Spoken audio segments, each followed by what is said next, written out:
Assalamualaikum warahmatullahi wabarakatuh. Perkenalkan, nama saya Aiseftiani dengan NIM 240901116. Di sini saya akan menjelaskan dan mendemonstrasikan proyek website yang telah saya buat, yaitu event management. Sebelum saya mendemonstrasikan di sini, saya akan menjelaskan struktur proyek yang saya telah buat. Di dalam proyek ini, saya membuat struktur terpisah antara backend serta frontend. Di dalam backend terdapat controllers yang berisi logika CRUD, routers yang berisi endpoint API, Prisma yang berisi skema database dan migration, dan lib yang berisikan konfigurasi koneksi database Prisma. Sedangkan di dalam folder backend-nya yaitu terdapat page untuk halaman website, komponen untuk reusable komponen, serta UI juga, terus layout untuk struktur tampilan dashboard, serta out layout. Untuk service digunakan untuk konfigurasi Axio API.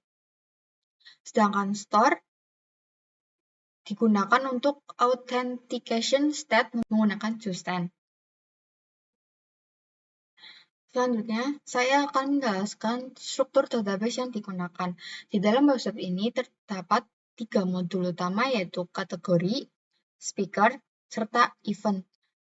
Di mana kategori ini digunakan untuk menyimpan kategori acara, speaker digunakan untuk menyimpan data pembicara, dan event digunakan untuk menyimpan informasi event.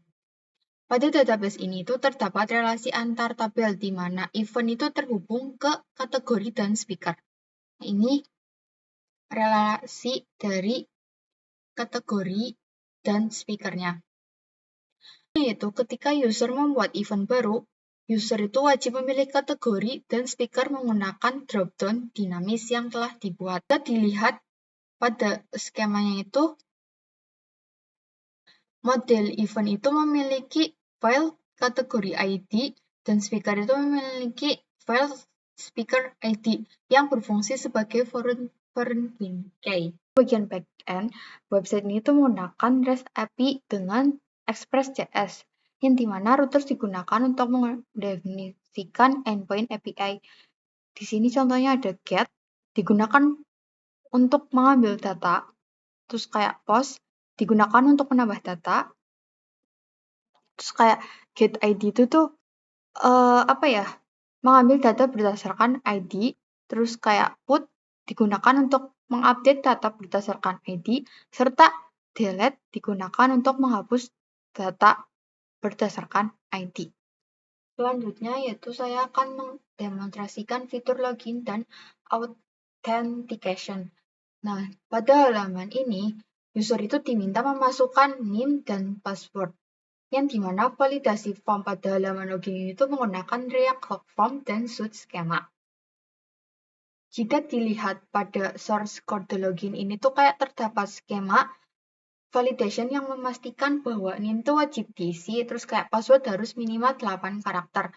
Kemudian, authentication itu tuh dikelola menggunakan Justen Store, di mana state login itu akan disimpan ketika user berhasil login. Website ini tuh juga menggunakan protected router yang dimana membatasi akses ke dashboard. Artinya, apabila user belum login, maka user itu tidak dapat mengakses halaman dashboard. Saya akan mencoba login menggunakan akun yang telah disediakan. Kita isi NIM-nya 16, terus kita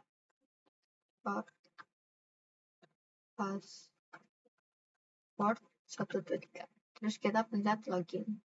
Nah, login berhasil, user itu otomatis diarahkan menuju halaman dashboard admin. Pada halaman dashboard admin ini tuh terdapat ringkasan data sistem yang dimana kayak data menampilkan total kategori, total speaker, serta total event. Nah, data ini tidak ditulis secara manual, melainkan itu diambil langsung dari backend API-nya. Pada source code dashboard-nya itu, data diambil menggunakan Axio di dalam use effect Terus saya menggunakan promise all agar request API berjalan efisien karena ketiga endpoint ini tuh diambil secara bersamaan. Selanjutnya, saya akan menjelaskan fitur CRUD kategori. Yang pertama adalah create kategori, di mana user dapat menambahkan kategori baru dengan mengisi nama kategori. Di sini juga ada skema di mana kategori harus diisi. Ketika button simpannya itu ditekan, kayak front end itu akan mengirimkan request post ke backend menggunakan Axio. Ini yang telah aku buat, import API from service API.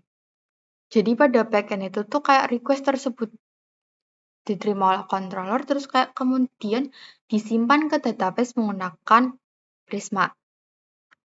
Nah, setelah berhasil itu nanti pada kategori list akan ditampilkan dalam bentuk tabel. Nah, kita pilih tambah kategori. Misalkan kita nggak ngisi apa-apa, kategori harus diisi. Kita ngisi misalkan compel, ya, terus kita simpan. Nah, kategori berhasil ditambahkan. Selain kita bisa menambahkan kategori, kita juga bisa edit. Kayak misalkan seminar 1 update. Nah, udah. Terus kita bisa juga delete. Nah, udah ke hapus. Ya, kita akan bikin speaker. Kita tambah atau pembicara. Ini juga ada skema kayak nama speaker harus diisi, role harus diisi, dan image wajib diisi. Cuman saya di sini image-nya tuh masih pakai string, jadi mungkin kita tulis namanya aja. Kita tulis misalkan Akbar, role-nya sebagai UI, UX design. Terus kayak profil Akbar. Kita simpan. Nah, speaker berhasil ditambahkan. Misalnya seperti ini. Selain itu kita bisa edit dan delete. Misalkan kita edit yang tanah. Ini fotonya foto tanah. Update speaker. Nah, jadi tanah. Terus kita juga bisa edit. Terus kita bisa juga delete. Nah, oke. Nah, sudah. Selanjutnya ke bagian event. Di event ini tuh ada tabel ID, name, kategori, speaker, location, date, sama action. Nah, kalau kita mau nambahin tambah event, nah di sini juga ada skemanya. Kayak event name harus diisi, kategori wajib dipilih, speaker wajib dipilih, location harus diisi, tanggal wajib diisi, serta description wajib diisi. Kita isi nama eventnya tuh apa?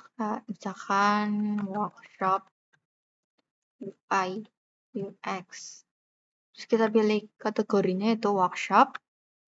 Speakernya itu misalkan kayak Danang. Location-nya tuh kayak misalkan Universitas Sarkat Negeri. Tanggalnya tuh 21. Terus misalkan bulan 6 deh 2026. Deskripsinya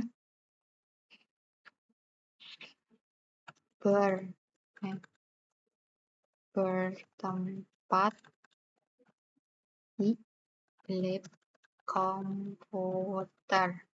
Kita submit. Nah, udah kesimpan workshop UI UX. Kategorinya tuh workshop, speakernya Tanang, location-nya Universitas Sarkat Negeri pada tanggal ini. Nah, kita juga bisa delete, misalkan kayak delete tanggalnya, mungkin kayak kita delete.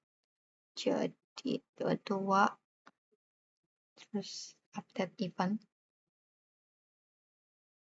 Nah, udah jadi tanggal 22. Terus kayak kita kalau mau hapus, Selesai. Sekian penjelasan dari saya. Apabila ada salah kata, saya mohon maaf. Wassalamualaikum warahmatullahi wabarakatuh.